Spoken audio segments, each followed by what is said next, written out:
नमस्ते। मैं गनीता राय आप सभी के बीच में फिर से दोस्तों। और आज की वीडियो हमारी जो होने वाली है वो डॉक्टर मनमोहन सिंह जी के विषय में है। और उनको मैं वीडियो शुरू करने से पहले भावपूर्ण श्रद्धांजलि अर्पित करती हूँ अपने तरफ से और अपने चैनल की तरफ से भी। और आखिरकार उनका 1932 से लेके 2024 पे ये जिंदगी का सफर यहीं खत्म हुआ। और डॉक्टर मनमोहन सिंह हमारे देश के प्रधानमंत्री भी रह चुके हैं, जैसे कि आप सभी जानते हैं। और इनकी अगर जीवन शैली पे हम बात करें, इनकी राजनीति सफर पे हम बात करें, इनके हम कार्यों पे अगर बात करें कि इन्होंने हमारे देश के लिए सबसे ज्यादा इन्होंने जो देश की आर्थिक समस्या थी उस पर बहुत गंभीरता से काम किया, बहुत ज्यादा गंभीरता से काम किया। लोगों के बारे में सोचा, समाज के बारे में सोचा। और आजकल की जो अब की राजनीति हम इस समय में देख रहे हैं, यानी कि प्रेजेंट तौर पे इस वक्त जो हम राजनीति देख रहे हैं और जो उस वक्त की राजनीति थी डॉक्टर मनमोहन सिंह जो पूर्व प्रधानमंत्री भी रह चुके थे, बहुत अंतर था। और मैं कहूंगी कि बहुत ज्यादा लोगों की जो आर्थिक स्थिति थी ना, और जो इस वक्त की आर्थिक स्थिति है, बहुत परिवर्तन है, बहुत परिवर्तन है।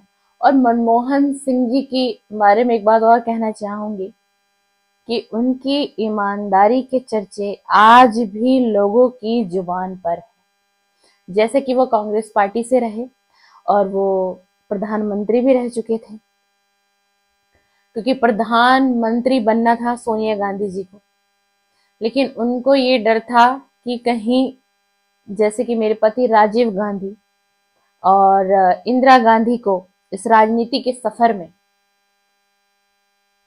उनकी मृत्यु किस तरीके से हुई आप सभी जानते हैं। उनकी मृत्यु एक मर्डर के तौर पर की गई थी। तो कहीं ना कहीं सोनिया गांधी जी को ये डर था कि कहीं मैं भी प्रधानमंत्री के पद पे आऊं तो कहीं मेरे साथ भी कुछ ऐसी ही घटना घटित ना हो जाए।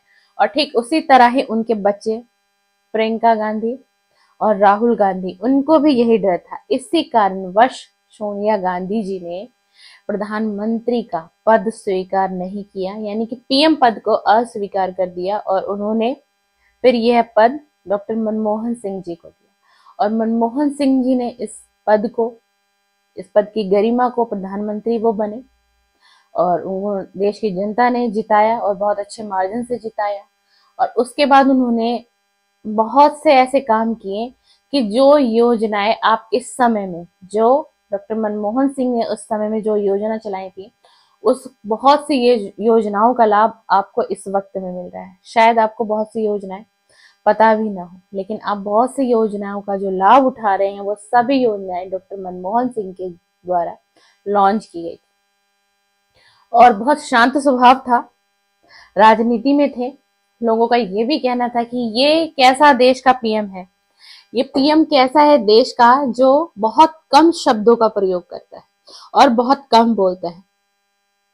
जो विपक्ष के नेता थे वो कई बार इस बातों से उनका मजाक भी उड़ाते थे और तरह तरह की बातें करते थे कि कैसा पीएम है, ये तो कुछ बोलता ही नहीं है, ये कुछ व्याख्या ही नहीं करता। लेकिन वो बहुत सूझबूझ के साथ हर बात का जवाब देते थे और ज्यादा किसी से बेवजह बोलना उनको पसंद नहीं था। और सबसे बड़ी बात है कि उन्होंने बहुत ईमानदारी से जो भी उनका कार्यकाल रहा प्रधानमंत्री पद का, और वो काफी समय वित्त मंत्री भी रहे, जैसे कि आप सभी जानते होंगे। और इससे भी ज्यादा बहुत से पद पर भी वो रहे। उनके पास एक नहीं, न जाने कितने पद पर वो काफी समय तक रहे। और जब कोई इंसान काफी पदों पर काफी समय तक रह जाता है तो कुछ ना कुछ उसके अंदर वो गुण, वो क्वालिटी होती है, तभी वो काफी समय तक उस पद पर आसीन होता है। और उनके जीवन की कहानी, उन्होंने अपने जीवन में गरीबी बहुत देखी। ये बातें बहुत से लोग नहीं जानते होंगे। उनके घर में बिजली का प्रबंध नहीं था, बिजली नहीं होती थी, उनको पढ़ना होता था तो बहुत मुश्किल होती थी, बहुत दिक्कतों का सामना भी किया है। और जब वो काफी छोटे थे, बचपन में ही उनकी माता जी का निधन भी हो गया था। पर उसके बाद भी उन्होंने अपने आप को संभाला, परिवार को संभाला और अपनी शिक्षा को भी कंटिन्यू उन्होंने रखा। और हमेशा कहा जाता है कि हमेशा वो स्टडी में अव्वल नंबर पर रहते थे।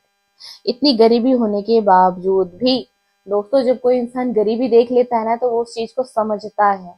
इसीलिए उन्होंने देश के लिए काफी ऐसे काम किए, देश की आर्थिक स्थिति पे काम किया। सबसे ज्यादा मैं इस पे बोलना चाहूंगी, बहुत कुछ काम किया, और शायद वो लंबे समय तक रहते तो और भी बहुत कुछ करके जाते आपके देश के लिए। तो वीडियो तो बहुत लंबी बन जाएगी, उन पे मैं जितने भी शब्द कहूंगी, मेरी उम्र बहुत छोटी है और उन्होंने अपनी उम्र में बहुत से काम किए हैं। 1932 से लेके आज 2024 में उनका अंतिम सफर यही समाप्त हुआ। तो उनके बारे में मैं जितने भी शब्द कहूँ, जितनी भी तारीफें करूँ, वो सभी कम है। मैं बस यही चाहूंगी आप सभी से कि आप सभी उनकी जो अंतिम विदाई है वो भावपूर्ण श्रद्धांजलि दें और उनको अर्पित करें। थैंक यू, धन्यवाद, बहुत बहुत शुक्रिया।